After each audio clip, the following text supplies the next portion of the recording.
नमस्कार दोस्तों, मैं Dharmendra Verma online study with DK में आपका बहुत बहुत स्वागत करता हूं। आज हम बात करने वाले हैं पर्यावरण अध्ययन में जो ऑनलाइन पेपर हुआ था आपका ऑनलाइन प्रीवियस ईयर पेपर 2021-22 में, उससे संबंधित यहां पर आपसे 30 प्रश्न डिस्कस करेंगे। यदि आप हमारे वीडियो रेगुलर देख रहे होंगे तो कल भी हमने एक वीडियो अपलोड किया था जिसमें आपको हिंदी और हिंदी शिक्षण शास्त्र के 30 प्रश्न दिए थे, वो भी जो प्रीवियस ईयर पेपर 2021-22 में ऑनलाइन एग्जाम हुई थी उसमें से लिए गए थे। यदि आपने वो वीडियो नहीं देखा है तो उसको देख लीजिएगा, आपको स्किप नहीं करना है। इसी प्रकार के आगे भी आपको वीडियो देखना है तो आप हमारे चैनल को सब्सक्राइब कर सकते हैं, इस वीडियो को लाइक कर सकते हैं, ज्यादा से ज्यादा शेयर कर सकते हैं ताकि और भी बच्चे जुड़ सके। यहाँ पर जितने भी ऑनलाइन आपके पेपर हुए 21-22 में सभी एक एक करके कराए जाएंगे, तो इसके बिल्कुल भी नहीं करना है, वीडियो को पूरा देखना है और अंत में हमें जरूर बताना है कि आज का जो वीडियो है वो आपको कैसा लगा। तो शुरुआत करते हैं। आज का पहला प्रश्न है आपका, जो कि काफी बार पूछा गया है, काफी शिफ्ट में ये प्रश्न पूछा गया है। इसके बारे में आपको सारी जानकारी होना चाहिए। वैसे हमने पशु पक्षी, जितने भी इंपोर्टेंट पशु पक्षी उनके घोंसले हैं, जो आवास है, उस पर एक प्रॉपरली वीडियो बनाया है। यदि आपने उसको नहीं देखा है देख लीजिएगा,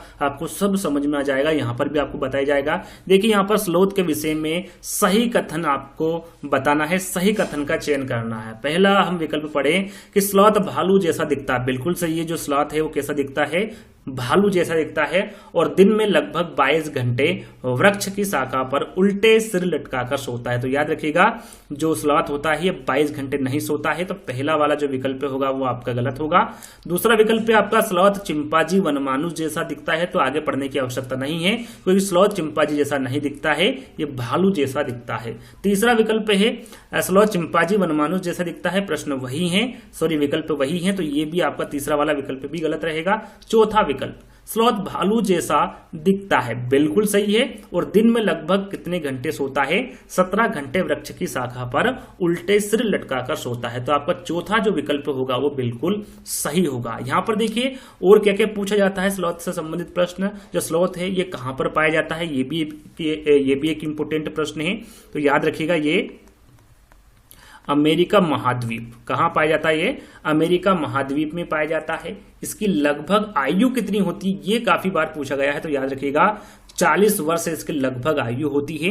और इन 40 वर्षों में ये कितने पेड़ पौधों को बदलता है, तो 7 से 8 पेड़ पौधों को ही ये अपने जो 40 वर्ष है उसमें बदलता है। 40 वर्ष में 7-8 पेड़ पौधे के ही पत्तियां खाता। याद रखिएगा स्लॉथ क्या खाता है, उनकी पत्तियां खाता है और ये अच्छा तैराक भी होता है। इसमें देखिए एक और विशेषता है कि ये जो स्लॉथ है सप्ताह में मात्र एक दिन सोच के लिए नीचे उतरता, मात्र एक दिन के लिए ही ये नीचे उतरता है सप्ताह में। तो ये छोटी सी जानकारी थी स्लॉथ के संबंध में। अगले प्रश्न की ओर बढ़ेंगे। अगला प्रश्न है आपका, जब किसी एक कपड़े पर दूध को उंडेलते हैं मलाई उस पर ही रह जाती है, पृथक्करण की यह प्रक्रिया है। यदि हम इसको पृथक्करण करेंगे तो इस प्रक्रिया को क्या कहेंगे पूछा गया है। निस्यंदन कहेंगे, चालन कहेंगे, अवसादन कहेंगे या फिर निस्तारण कहेंगे। काफी इंपोर्टेंट प्रश्न है, तो ध्यान दीजिएगा। जब किसी एक कपड़े पर दूध को उंडेलते हैं मलाई उस पर ही रह जाती है, इस पृथक्करण की जो प्रक्रिया है इसको क्या कहेंगे, निस्यंदन कहेंगे। क्या कहेंगे, निस्यंदन। यहाँ ठोस को द्रव्य से अलग करने की एक विधि होती है।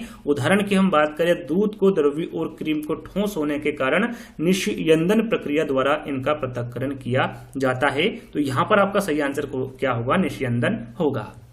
अगला प्रश्न है आपका तीसरा, 3 राज्यों का वह समूह। देखिए काफी इंपोर्टेंट प्रश्न है, काफी बार एग्जाम में पूछा गया है। 3 राज्यों का वह समूह जिनके किसी किनारे पर बंगाल की खाड़ी है। यहां पर देखिए बंगाल की खाड़ी, अरब सागर, ये सारे प्रश्न काफी बार पूछे गए, जिसमें से आपसे पूछा गया है कि इनके किनारे कौन कौन से राज्य बसे हुए, कौन कौन से केंद्र शासित प्रदेश बसे हुए हैं। तो ये प्रश्न काफी पूछा गया है। 3 राज्यों का वह समूह जिनके किनारे पर बंगाल की खाड़ी है, वहां कौन सा 3 राज्य है ये आपको बताना है। आंध्र प्रदेश, महाराष्ट्र, तमिलनाडु है, ओडिशा, केरल, तमिलनाडु है, ओडिशा, आंध्र प्रदेश, तमिलनाडु है या फिर केरल, कर्नाटक, तमिलनाडु है। तो यहाँ पर 3 राज्यों का वहां समूह आपको बताना है जो कि बंगाल की खाड़ी के किनारे बसे हुए हैं। तो याद रखिएगा वहां है आपका ओडिशा, आंध्र प्रदेश और तमिलनाडु। ये तीनों ऐसे राज्य हैं जो कि बंगाल की खाड़ी के किनारे बसे हुए हैं। और भी राज्य या फिर केंद्र शासित प्रदेश है तो उनके बारे में भी आपको पता होना चाहिए। पहले नंबर पर हम बात करें तो वो है आपका पश्चिम बंगाल, पश्चिम बंगाल। दूसरे नंबर पर है आपका उड़ीसा, ओडिशा। तीसरे नंबर पर है आपका आंध्र प्रदेश। चौथे नंबर पर है आपका तमिलनाडु। 5वें नंबर पर है आपका पुदुचेरी। छठे नंबर पर है आपका अंडमान निकोबार द्वीप समूह, अंडमान निकोबार द्वीप समूह। ये जो 6 राज्य मैंने आपको बताया जिसमें केंद्र शासित प्रदेश भी है, ये बंगाल की खाड़ी के किनारे बसे हुए राज्य और केंद्र शासित प्रदेश है, तो इनके बारे में आपको जानकारी होना चाहिए। इन 6 को अच्छे से एक बार पढ़ लीजिएगा। चलिए अब बात करते हैं कि यहाँ पर बंगाल की खाड़ी के बारे में हमने आपको बता दिया। अब बात करते हैं अरब सागर। देखिए यहाँ पर अरब सागर के तट के पास जो किनारे बसे राज्य या फिर केंद्र शासित प्रदेश है, उनके बारे में आपसे पूछा जा सकता है, तो उनके बारे में भी आपको पता होना चाहिए। तो यहाँ पर मैं आपको बता देता हूँ। देखिए जो अरब सागर के तट पर बसे हुए राज्य है, उसमें आपका पहला है गुजरात, दूसरा नंबर पे आता है आपका महाराष्ट्र, तीसरे नंबर पर है आपका गोवा, चौथे नंबर पर आपका आता है दमन और दीप, दमन और दीप, पांचवें पे आपका आता है कर्नाटक, छठे नंबर पर आता है आपका केरल, सातवें पे आता है आपका लक्षद्वीप, आठवें नंबर पर आता है आपका दादर और नागर हवेली। ये जो 8 मैंने आपको राज्य और केंद्र शासित बताए हैं, ये अरब सागर के तट पर बसे हुए यानी किनारे पर बसे हुए राज्य और केंद्र शासित प्रदेश है, तो इनके बारे में भी आपको जानकारी होना चाहिए। आप नोट कर लीजिएगा और एक बार पढ़ लीजिएगा। तो यहाँ पर सही आंसर आपको पता होगा कौन सा होगा, तीसरा वाला विकल्प आपका सही होगा। चलिए अगला प्रश्न आपका कि मान लीजिए आप मध्य प्रदेश में हैं और इस राज्य के सापेक्ष किस दिशा में हमारे देश के सर्वाधिक घने जंगल है। यहाँ पर देखिए मध्य प्रदेश के बारे में पूछा गया कि मध्य प्रदेश में सबसे जो घना या फिर सर्वाधिक घना जंगल है वो किस दिशा में है। ठीक उत्तर में है, उत्तर पूर्व में है, उत्तर पश्चिम में है या फिर दक्षिण पश्चिम में है। यहाँ पर मैं आपको बता दूं कि जो सर्वाधिक घने जंगल है वो मध्य प्रदेश के साथ साथ और कौन कौन से राज्य में है। सिक्किम, अरुणाचल प्रदेश, झारखंड और पश्चिम बंगाल, ये 4 राज्य ऐसे हैं जिसमें सर्वाधिक घने जंगल मध्य प्रदेश के साथ साथ पाए जाते हैं। यहाँ पर पूछा गया है कि मध्य प्रदेश इस राज्य के सापेक्ष किस दिशा में हमारे देश में सर्वाधिक घने जंगल है, तो आपका सही आंसर क्या होगा, उत्तर पूर्व। यहाँ पर देखिए उत्तर पूर्व आपका राइट आंसर होगा। आपको सभी को पता है कि जो दिशा होती है वो कितने प्रकार की होती है, 4 प्रकार की होती है। जो मुख्य दिशा होती है वो 4 प्रकार की होती है, पूर्व, पश्चिम, उत्तर, दक्षिण। लेकिन एक क्रमिक दिशा भी होती है। कौन सी? क्रमिक दिशा। जो क्रमिक दिशा होती वो आपका उत्तर पूर्व, उत्तर पश्चिम, दक्षिण पश्चिम, ये जो प्रकार है ये क्रमिक दिशा है। वो ये भी कितनी प्रकार की होती हैं, 4 प्रकार की होती हैं। कौन कौन सी होती हैं? उत्तर पूर्व, दक्षिण पश्चिम और उत्तर पश्चिम। इस प्रकार की जो दिशाएं इसको क्या कहेंगे आप, क्रमिक दिशा कहेंगे। तो इसके बारे में भी आपको जानकारी होना चाहिए। तो यहां पर आपका सही आंसर क्या होगा, दूसरा वाला होगा। चलिए अगला प्रश्न और काफी इंपॉर्टेंट प्रश्न है। माउंट एवरेस्ट की जो चोटी है उसकी ऊंचाई यहां पर पूछी गई और पूछा गया प्रश्न है ये 8600 मीटर है, 8850 है, 8950 मीटर है या फिर 8990 मीटर है। तो याद रखिएगा ये जो माउंट एवरेस्ट की चोटी की जो ऊंचाई होगी वो कितनी होगी, 8850 मीटर होगी। अप्रोक्सीमेट यहाँ पर लगभग दी हुई 8850। तो यहाँ पर आपका सही आंसर क्या होगा, दूसरा वाला। इसके बारे में हम थोड़ी सी जानकारी दे देते हैं कि जो माउंट एवरेस्ट पर चढ़ने वाला प्रथम व्यक्ति कौन था। पहले व्यक्ति के बारे में पूछा जाता है सबसे पहले कि माउंट एवरेस्ट कहां पर स्थित है। तो याद रखिएगा ये कहां पर है, नेपाल में है। और माउंट एवरेस्ट की चोटी पर चढ़ने वाला पहला व्यक्ति कौन है, इसके बारे में पूछा जाता है। तो ये एडमल हिलेरी। यहाँ पर हिलेरी आप याद रखिएगा, जो हिलेरी है ये माउंट एवरेस्ट की चोटी पर चढ़ने वाला पहला व्यक्ति है। दूसरा यदि आपसे पूछे कि माउंट एवरेस्ट पर चढ़ने वाली पहली महिला, यहाँ पर भारतीय महिला के बारे में नहीं, पहली महिला डायरेक्टली पूछे तो आपका सही आंसर क्या होगा, जुनको तबेई। याद रखिएगा जुनको तबेई ये माउंट एवरेस्ट की चोटी पर चढ़ने वाली पहली महिला थी। यदि भारतीय महिला के बारे में पूछे तो आपको सभी को पता होगा बछेंद्री पाल, ये भारतीय महिला थी जो कि माउंट एवरेस्ट की चोटी पर चढ़ने वाली पहली महिला थी। तो याद रखिएगा इन दोनों तीनों के बारे में। यहां पर ऊंचाई पूछी गई थी तो 8850 मीटर आपका सही आंसर होगा। चलिए अगला प्रश्न है, टूटता तारा होता है, कोई तारा होता है, धूमकेतु, उल्का या फिर क्षुद्र ग्रह। टूटता तारा होता है, टूटते तारे को क्या कहते हैं, साधारण भाषा में हम कहें तो याद रखिएगा उसको उल्का कहते हैं, उल्का पिंड कहते हैं टूटते तारे को। तो तीसरा वाला विकल्प आपका सही होगा। अगला प्रश्न है खेजड़ी। काफी इंपोर्टेंट प्रश्न है, खेजड़ी से संबंधित प्रश्न भी काफी पूछे गए हैं, तो आपको पता होना चाहिए खेजड़ी से संबंधित प्रश्न। तो यहाँ पर देखिए हम 4 विकल्प को पढ़ेंगे, 5 विकल्प है वैसे तो। यहाँ पर पहला विकल्प आपका कि यहाँ वृक्ष मुख्यतः रेगिस्तान क्षेत्रों में पाया जाता है, बिल्कुल सही है। यह मुख्यतः कहाँ पर पाया जाता है, जहाँ रेगिस्तान होता है वहां पर ये पाया जाता है। दूसरा विकल्प है आपका इसे उगने के लिए अधिक जल की आवश्यकता नहीं होती, बिल्कुल सही है। इसे उगने के लिए बिल्कुल भी ज्यादा जो जल है उसकी आवश्यकता नहीं होती है। यहां वृक्ष अपने तने से जल संचित करता है, जिसका उपयोग आवश्यकता पड़ने पर किया जाता है। तो यहाँ पर जो तीसरा विकल्प है ये नहीं, गलत है। यहाँ वृक्ष के तने में कोई भी ऐसा जल संचित नहीं होता है। आगे हम बात करें चौथे विकल्प की कि इस वृक्ष की छाल का उपयोग दवाई बनाने में होता है तथा इसकी लकड़ी पर कीटों का प्रभाव नहीं पड़ता है। तो चौथा विकल्प बिल्कुल सही है। इस वृक्ष की जो छाल का उपयोग है वो दवाइयों के बनाने में होता है तथा इसकी लकड़ी पर कीटों का प्रभाव नहीं पड़ता है। और अंतिम विकल्प आपका कि इस वृक्ष में बहुत कम पत्तियां होती, तो ऐसा नहीं है। इस वृक्ष में ऐसा कुछ नहीं होता है, कम पत्तियां होती है। तो आपका ये विकल्प भी गलत है। तो आपका सही कौन सा है, ए, बी और डी, ये आपका सही विकल्प पे तीनों। तो आप देख सकते हैं पहले वाले विकल्प पे देखेंगे तो ए, बी और डी होगा, तो यानी कि पहला वाला आपका विकल्प सही होगा। इनके जो खेजड़ी वृक्ष है इसके बारे में आपको पता होना चाहिए, सुन लीजिएगा। यहाँ पर थोड़ा सा जगह की कमी है, यहाँ पर लिख नहीं पाऊंगा, सुन लीजिएगा। जो खेजड़ी होता है दोस्तों ये विशाल छायादार वृक्ष होता है। इसकी छाव में जो वहां के स्थानीय बच्चे होते हैं वो खेलते कूदते रहते हैं खेजड़ी वृक्ष के नीचे। और जो खेजड़ी वृक्ष है ये राजस्थान का राजकीय वृक्ष है, ये इंपोर्टेंट है। ये कहाँ का राजकीय वृक्ष है, राजस्थान का। ये राजस्थान का राजकीय वृक्ष है। और खेजड़ी राजस्थान राज्य के थार रेगिस्तान में पाया जाता है। कहां पर पाया जाता है खेजड़ी वृक्ष, राजस्थान में थार, जो थार रेगिस्तान है वहां पर पाया जाता है।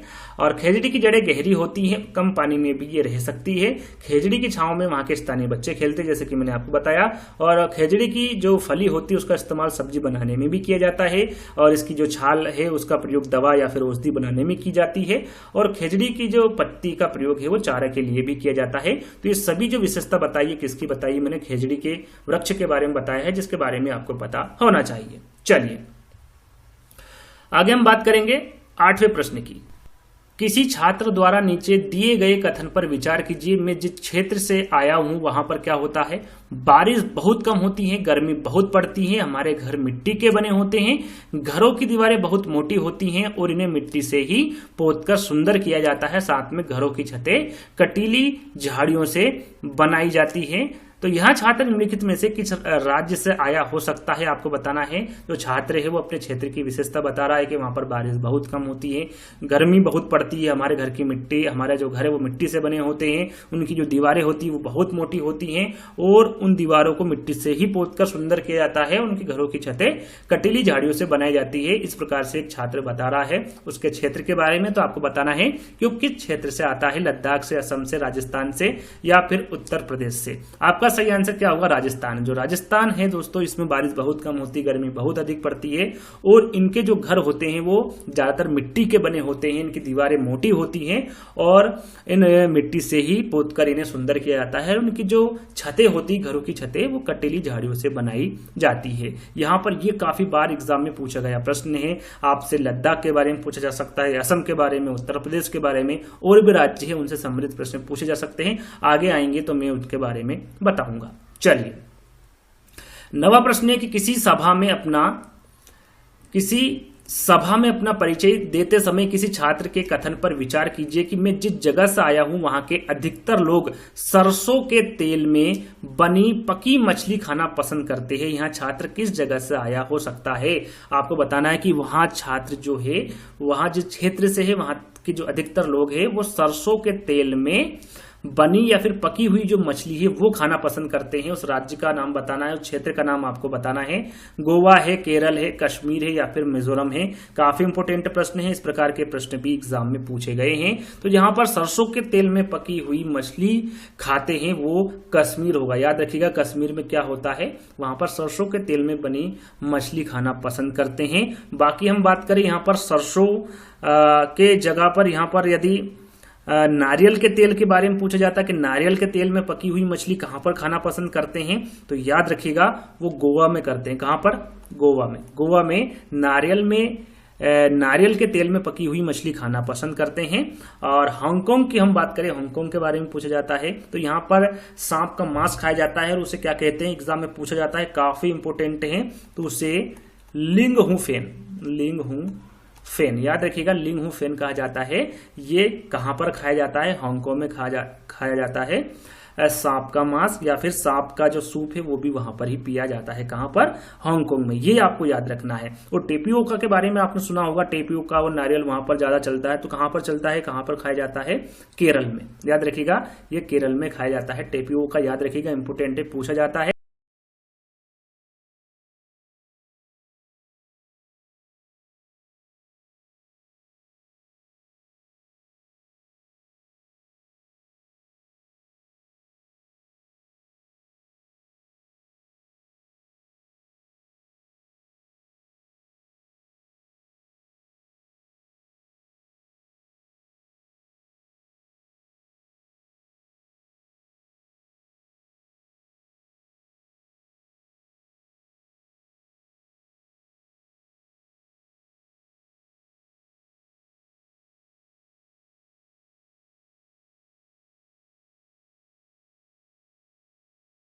घंटे सोते हैं, तो याद रखिएगा 2 से 4 घंटे।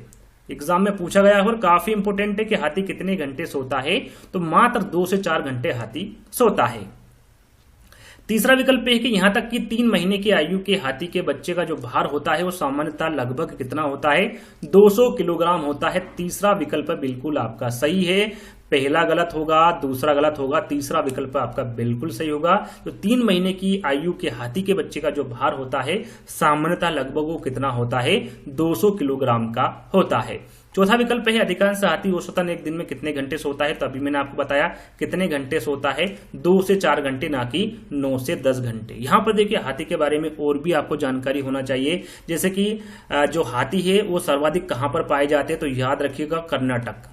कहां पर पाए जाते हैं, कर्नाटक में पाए जाते हैं सबसे ज्यादा हाथी, ये इंपोर्टेंट है। और जो हाथी है ये भारत का राष्ट्रीय विरासत पशु है, कौन, हाथी। साथ में आपको पता होना चाहिए कि हाथी जो है वो समूह में रहते हैं, तो आपको पता है, लेकिन समूह का जो नेतृत्व है वो कौन करती है, तो याद रखिएगा बुजुर्ग हथनी, याद रखिएगा, जो बुजुर्ग हथनी है वो समूह का नेतृत्व करती है। और एक स्वस्थ हाथी दिन भर में कितने किलोग्राम पत्तियां या फिर छाल खा लेता है, जैसा कि मैंने आपको बताया था, 100 किलोग्राम, यानी कि 1 क्विंटल वो खा लेता है एक दिन में। और हाथी का रंग कैसा होता है, सभी को पता है, काला होता है, इसलिए इनको गर्मी अधिक लगती है। और ये गर्मी से बचने के लिए क्या करते हैं, कीचड़ या फिर जल में खेलना पसंद करते हैं। एक प्रश्न जो कि इंपोर्टेंट है, पूछा जाता है कि हाथी का जो गर्भकाल है वो सर्वाधिक लगभग कितने माह का होता है, तो याद रखिएगा कितने माह का होता है, ये 22 माह का होता है हाथी का गर्भकाल लगभग, याद रखिएगा। और हाथी दिन भर में कितना सोता है, मैंने आपको बता दिया, 2 से 4 घंटे सोता है। और ये स्थल मंडल में पाए जाने वाला सबसे बड़ा जीव है, कौन, हाथी। तो ये हाथी के बारे में जानकारी थी जिसके बारे में आपको पता होना चाहिए। आगे हम बढ़ेंगे, आप समझ गए होंगे इसका आंसर क्या होगा, आपका तीसरा वाला होगा। और अगला प्रश्न है आपका कि एक समूह को चुनिए जिसका प्रयोग पुनः चक्रण के पश्चात किया जा सकता है, जिसका प्रयोग रीयूज किया जा सकता है। ऐसे समूह को आपको चुनना है। पॉलिथीन बैग है, कागज है, बैटरी है, मोबाइल फोन है, चादरें, समाचार पत्र, प्लास्टिक बोतल, बैटरी है, लोहे की कीले, कांच की बोतल है, स्टील मग है, गले का डिब्बा है, चमड़े का बैग है, लकड़ी का मेज है, प्लास्टिक का फूलदान, चादरें हैं। यहाँ पर पुनः चक्रण के बारे में आपको बताना है कि एक समूह को चुनिए जिसका प्रयोग पुनः चक्रण के पश्चात किया जा सकता है, तो वह लोहे की कीले। जैसे लोहे की कीले को हम वापस गलाकर उसे पुनः लोहे के कीले बना सकते हैं, इसका दूसरे चीजों में प्रयोग कर सकते हैं, ये पुनः चक्रण होता है। लोहे के कीले है, कांच की बोतल है, स्टील मग है, गत्ते का डिब्बा है, सभी जो समूह है, ये जो समूह मैंने आपको बताया है, ये इनका प्रयोग पुनः चक्रण के पश्चात किया जा सकता है। तो तीसरा वाला जो विकल्प होगा वो आपका सही होगा। अगला प्रश्न है निम्नलिखित का मिलान कीजिए। यहां पर देखिए आपको मिलान करना है। छोले भटूरे कहां पर मिलते हैं, कहां का व्यंजन है ये। नारियल डली करी के साथ उबला टेपियोका, सरसों के तेल में बनी मछली, नारियल के तेल में बनी मछली। देखिए इन दोनों के बारे में आपको बता चुका हूं, आपको पता होगा तो आप आसानी से आंसर लगा सकते हैं। तो यहां पर सबसे पहले हम बात करेंगे छोले भटूरे की। जो आपका छोला भटूरा है ये कहां पर पाया जाता है, तो याद रखिएगा जो छोला भटूरा है ये पंजाब का स्वादिष्ट व्यंजन है। कहां का है, पंजाब का। ये एक मैं आपको मिलान कर रहा हूं, ध्यान दीजिएगा। और नारियल डली करी के साथ उबला टेपियोका, इसके बारे में मैंने आपको बताया था, केरल लिखा हुआ ध्यान दीजिएगा। तो ये कहाँ के व्यंजन है? केरल का व्यंजन है। सरसों के तेल से बनी जो पकी मछली है, ये कहाँ के व्यंजन है? इसे कौन खाना पसंद करता है? तो याद रखिएगा, इसके बारे में आपको बता चुका हूँ, ये कश्मीर के लोग इसे खाना पसंद करते हैं। नारियल के तेल में बनी जो पकी मछली है वो कहाँ के लोग पसंद करते हैं? तो वो गोवा के लोग पसंद करते हैं। यदि आपकी सही जोड़ी आप जो मैंने जिस तरह से मिलान की है उस तरीके से आप देखेंगे तो ई, बी, डी और ए निकल के आएगा और चौथा वाला विकल्प आपका सही होगा। अगला प्रश्न है थीम परिवार तथा मित्र में निम्न में से कौन सा उप थीम है? यहां पर देखिए थीम से काफी प्रश्न पूछे गए हैं 2021-22 में जो ऑनलाइन एग्जाम हुई थी उसमें। यहां पर आपको पता होना चाहिए कि मुख्य थीम कितनी होती है, उसकी उप थीम कितनी होती है। यहां पर उप थीम के बारे में पूछा गया है। तो सबसे पहले हम 4 विकल्पों को पढ़ लेते हैं। चीजें जो हम बनाते हैं और करते हैं, कार्य और खेल, भोजन एवं जल, हमारा आश्रय। तो यहां पर मैं आपको बता दूं, चीजें जो हम बनाते हैं, भोजन एवं जल, हमारा आश्रय, जो आपको पहला, तीसरा और चौथा पॉइंट मैंने आपको बताया है, ये सभी क्या है? मुख्य थीम। सबसे पहले आपको पता होना चाहिए कि जो मुख्य थीम है वो कितने प्रकार की होती है। तो याद रखिएगा वो 6 प्रकार की होती है। कितने प्रकार की होती है? 6। पहला है हमारा परिवार तथा मित्र, दूसरा है आपका भोजन, तीसरा है आपका आश्रय, चौथा है आपका जल, 5वां है आपका यात्रा। इसमें यात्रा नहीं दे रखी तो यहां पर लिख दिया है, ये 5वां है आपका मुख्य थीम के अंतर्गत, और छठा है आपका चीजें जो हम बनाते हैं और करते हैं। ये जो 6 थीम है ये मुख्य थीम है, लेकिन इसकी भी उप थीम है, लेकिन किसकी है? परिवार तथा मित्र की। याद रखिएगा, यहां पर मैं आपको बता देता हूं, परिवार तथा मित्र। परिवार तथा मित्र की ही उप थीम है। कितनी है? 4 है। कितनी है? 4। कौन कौन सी? 1, 2, 3 और 4। पहली कौन सी है उसके बारे में आपको पता होना चाहिए, वो है संबंध। दूसरा है आपका कार्य एवं खेल। तीसरा है आपका पशु, और चौथी आपकी उप थीम है पादप। ये जो 4 प्रकार की उप थीम है ये किसकी है? परिवार तथा मित्र की। आप यहां पर देख सकते हैं कार्य और खेल। यहां पर यदि आपको पता होगा कि 6 थीम कौन कौन सी है तो यहां पर आप आसानी से लगा सकते हैं। तो आपका सही आंसर क्या होगा? कार्य और खेल। ये जो थीम है ये परिवार तथा मित्र की उप थीम है। और उप थीम के अंतर्गत 4 थीम कौन कौन सी? संबंध, कार्य एवं खेल, पशु और पादप। इनके बारे में भी आपको पता होना चाहिए, काफी बार ये प्रश्न पूछा गया है। चलिए आगे बात करते हैं। दूसरा विकल्प आपका सही होगा ये। अगला प्रश्न है निम्नलिखित में से कौन से जानवर का आगे का दांत उसकी पूरी जिंदगी बढ़ता रहता है? जो आगे के जो दांत है, जो 2 दांत होते हैं, वो किसके हैं? कौन से जानवर के हैं जो कि बढ़ते ही रहते हैं? बिल्ली, गिलहरी, सांप या फिर बाघ? तो याद रखिएगा वो है गिलहरी। और गिलहरी के बारे में आपने सुना होगा, कुतरती ही रहती है, यदि नहीं कुतरेगी तो उसके दांत हमेशा आगे बढ़ते ही रहेंगे। तो दूसरा वाला विकल्प आपका सही होगा। अगला प्रश्न है आपका, नीचे दिए गए विकल्पों में से मधुमक्खी की सर्वाधिक उपयुक्त विशेषता को पहचानें। यहाँ पर देखिए मधुमक्खी के बारे में पूछा गया है, काफी प्रश्न पूछे गए थे मधुमक्खी के बारे में भी। तो यहाँ पर पहला विकल्प है आपका केवल रानी मक्खी ही अंडे देती। बिल्कुल सही है, ध्यान दीजिएगा, केवल इसमें रानी मक्खी होती जो कि अंडे देती है। दूसरा विकल्प है नर मक्खी की कार्यकर्ता के रूप में कोई विशेष भूमिका नहीं होती। ये भी बिल्कुल सही है। सभी मादा मक्खी अंडे देती ऐसा नहीं है, केवल रानी मक्खी ही अंडे देती है। और डी विकल्प है कार्यकर्ता मक्खी भोजन को खोजती है और उसे छत्ते में लेकर आती है। तो यहां पर आपका जो 4th वाला विकल्प है ये भी सही रहेगा। तो ए, बी और डी विकल्प आपका सही रहेगा। इसके अनुसार ए, बी और डी यानी कि जो तीसरा वाला विकल्प होगा वो आपका सही होगा। अब बात करते हैं मधुमक्खी के बारे में। तो एक प्रश्न आपसे पूछा जाता है कि मधुमक्खी पालन को क्या कहते हैं? तो एपी कल्चर कहते हैं। एपी कल्चर याद रखिए, क्या कहते हैं? एपी कल्चर कहा जाता है मधुमक्खी पालन को। और सर्वाधिक मधुमक्खी पालन लीची के पेड़ पर ही उपयुक्त रहती है। और सर्वाधिक मधुमक्खी पालन कहां पर होता है इसके बारे में भी पूछा जाता है। तो याद रखिएगा, ये बिहार में होता है, झारखंड में होता है, जम्मू कश्मीर में होता है और हिमाचल प्रदेश में होता है।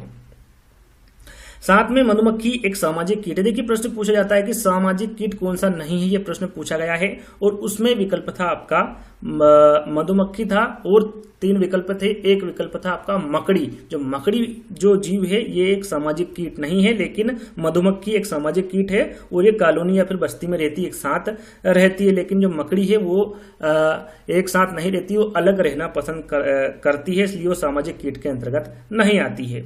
और मधुमक्खी के एक छत्ते से लगभग कितने किलोग्राम शहद प्राप्त होता है? तो याद रखिएगा 12 किलोग्राम। कितना? 12 किलोग्राम एक छत्ते से प्राप्त हो जाता है लगभग। और मधुमक्खी पालन के लिए सर्वाधिक उपयुक्त महीना भी पूछा जाता है, तो वो कौन सा होगा आपका? अक्टूबर से दिसंबर। कौन सा? अक्टूबर से दिसंबर। ये जो महीना मैंने आपको बताया उपयुक्त महीना है मधुमक्खी पालन के लिए सर्वाधिक।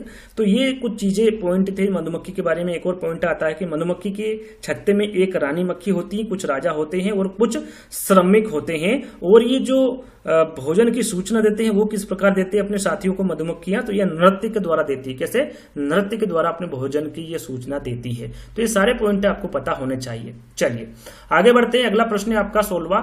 वे व्यक्ति जो वनों में कम से कम 25 वर्षों से रह रहे हैं उनका वन भूमि और उनमें होने वाली उपज पर अधिकार हो जाता है। यहाँ एक्ट लिया गया है। कौन से एक्ट से लिया गया है? वन एक्ट के अधिकार 2007 से, भारतीय वन एक्ट 1927 से, राष्ट्रीय वन नीति 1988 से, या फिर भारतीय वन संशोधन एक्ट 2019 से। तो ये लिया गया है वन एक्ट के अधिकार 2007 से। जो व्यक्ति जो वनों में कम से कम 25 वर्षों से रह रहे हो उनका वन भूमि और उसमें होने वाली उपज पर अधिकार हो सकता है। यहाँ एक्ट वन एक्ट के अधिकार 2007 से लिया गया है। पहला वाला विकल्प आपका सही होगा।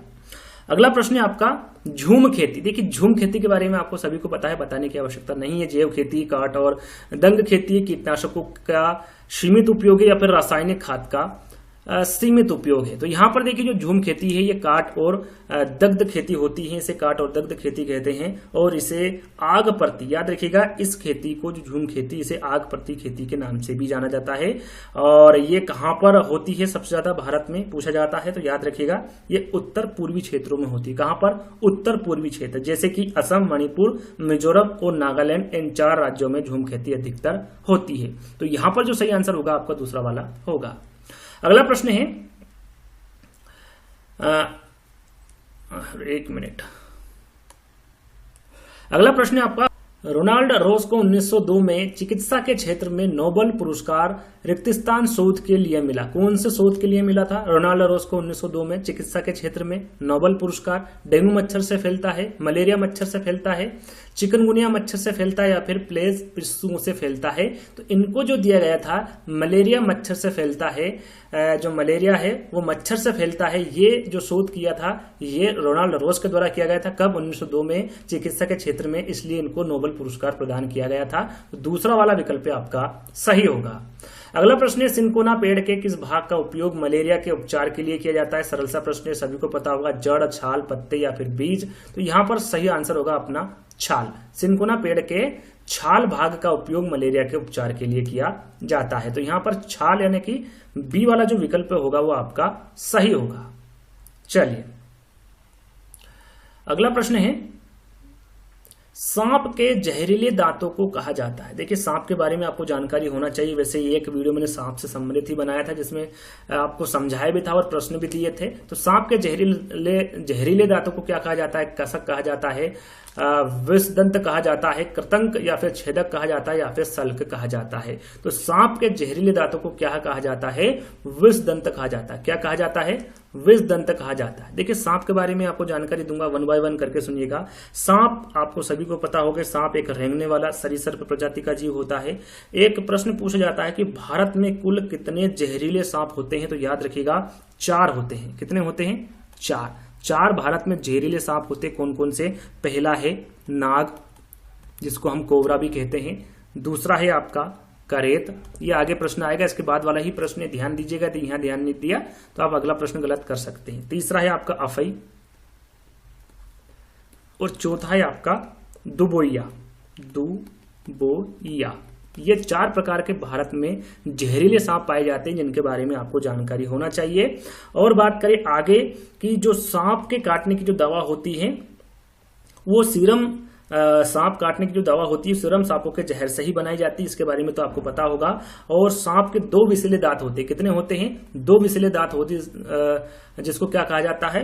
विषदंत कहा जाता है। और ये अपने जो शिकार होता है या फिर जो भोजन होता है उसको सीधा ही निगल लेता है, ये अपने दांतों का प्रयोग नहीं करता है उसके लिए। और नाग या फिर किंग कोबरा, एक प्रश्न पूछा जाता है कि वो कौन सा सांप है जो अपना घोंसला बनाता है, यानी कि घोंसला कौन सा सांप बनाता है? तो याद रखिएगा हमेशा वो नाग बनाता है या फिर किंग कोबरा बनाता है। और सांपों को किसान का मित्र भी कहा जाता है, जैसा कि आपको पता होगा। और विश्व का सबसे लंबा जीव कौन सा होता है? तो वो अजगर होता है। और विश्व में सर्वाधिक सांप के कौन से क्षेत्र में पाए जाते हैं, ये पूछा जाता है। तो याद रखिएगा ये विषुवत रेखीय क्षेत्र, विषुवत रेखीय क्षेत्र में सर्वाधिक सांप पाए जाते हैं। और सांपों के मांस को कहाँ खाया जाता है, ये मैंने आपको शुरू में बताया था, याद होगा आपको। कहां पर खाया जाता है? हांगकांग में। हांगकांग में खाया जाता है। और उसे क्या कहते हैं? लिंग हू फेन कहा जाता है। इसके बारे में भी आपको बता चुका हूं। उसे क्या कहा जाता है? लिंग हू फेन।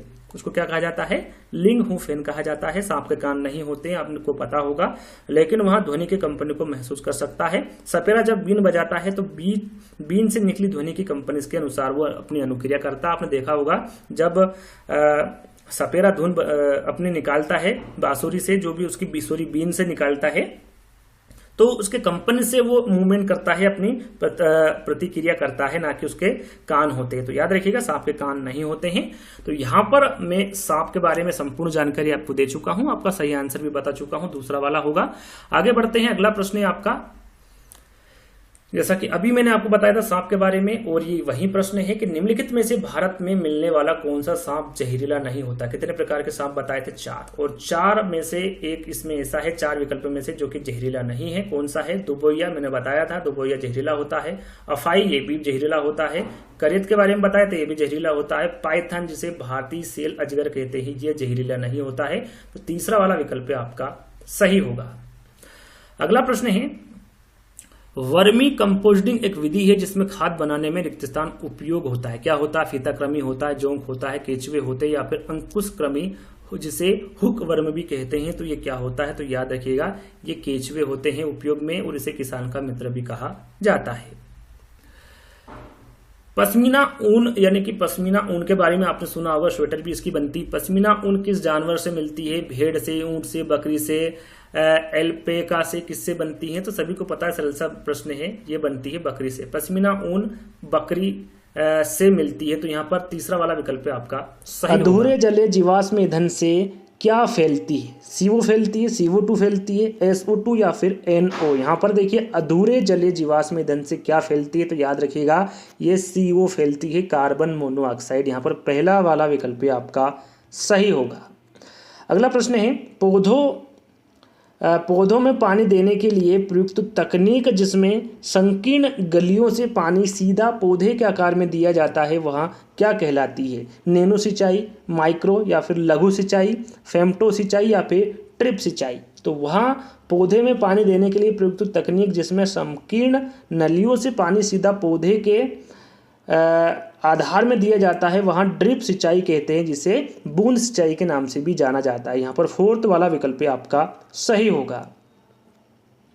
अगला प्रश्न है, निम्न पौधों में से कौन सा पौधा कीटों को जाल में फंसाता है और खा जाता है? यहाँ पर देखिए कौन सा पौधा है जो कीटों को जाल में फंसाकर खा जाता है? कष्टुका, जिसे अमरबेल भी कहते हैं, वहाँ पौधा है। सूरजमुखी का पौधा है, कैक्टस का पौधा है, या फिर घटपर्णी पौधा है? तो याद रखिएगा वो घटपर्णी पौधा है जिसमें कीटों को जाल में फंसाता है और ये खा जाता है। ये कहाँ पर उगता है? जहाँ पर नाइट्रोजन की कमी होती है, और नाइट्रोजन की कमी को पूरा करने के लिए ही ये जो कीट है उनको खाता है, उससे जो नाइट्रोजन की कमी है वो पूरा करता है। तो यहाँ पर 4th वाला विकल्प आपका सही होगा। वर्षा के पानी को भविष्य में उपयोग करने के लिए संचित करना कहलाता है। वर्षा के पानी को इकट्ठा करना, वर्षा के पानी को पंप करना, वर्षा का उत्खनन, या फिर वर्षा के पानी का संचयन? यहाँ पर आपका सही आंसर होगा वर्षा के पानी को भविष्य में उपयोग करने के लिए जो संचित करना कहलाता है वो वर्षा के पानी का संचयन कहलाता है।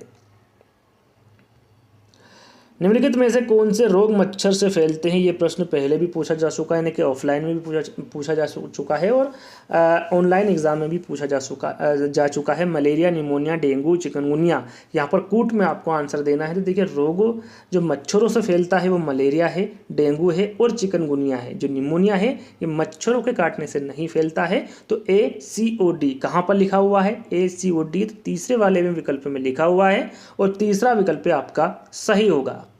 मगरमच्छ मुख्य रूप से शिकारियों द्वारा मारे जाते हैं, सींगों के लिए, त्वचा के लिए, दांतों के लिए या फिर खुशबू के लिए। तो याद रखिएगा हमेशा, जो मगरमच्छ है ये मुख्यतः त्वचा के लिए मारे जाते हैं मगरमच्छ मुख्य रूप से। सींगों की हम बात करें तो सींगों के लिए जो काले गेंडे होते हैं या फिर जो सफ़ेद गेंडे होते हैं उनको मार दिया जाता है। दांतों के लिए हाथी को मार दिया जाता है और खुशबू के लिए जो रिबेट केट होते हैं, बीबर और जो कस्तूरी मृग होते हैं उसे मार दिया जाता है, जिससे इत्र बनाया जाता है। तो ये इनके लिए ये शिकारी द्वारा ये मारे जाते हैं। तो याद रखिएगा, यहाँ पर आपका सेकंड वाला विकल्प सही होगा।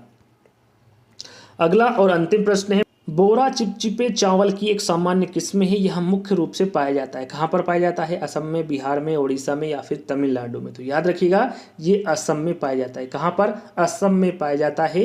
बिहार की बात करें तो बिहार में मुख्य रूप से कटरनी चावल पाए जाते हैं। उड़ीसा की हम बात करें तो यहाँ पर अमारा, अंजलि और जो उनंदा चावल होता है वो भी यहाँ पर उड़ीसा में पाया जाता है। और तमिलनाडु की हम बात करें तो तमिलनाडु में